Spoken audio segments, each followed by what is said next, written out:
এই সুযোগ জাতির জীবনে বারে বারে আসে না। চিন্তা করে দেখুন, কি এই সুযোগ! সমস্ত কিছু থেকে আপনি মুক্ত।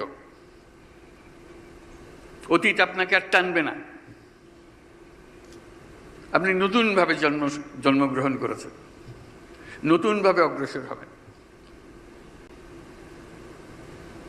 নতুন করে যেই স্বপ্ন তারা আমাদের মনে জাগিয়ে দিয়েছে, সেটা যদি আপনার মনে রেখাপাত করে, তাহলে সেই স্বপ্ন পূরণে আপনিও শরীক হবেন।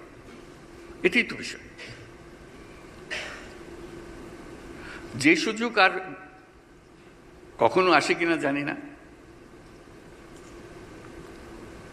এই সুযোগকে যেন আমরা হারিয়ে না ফেলি।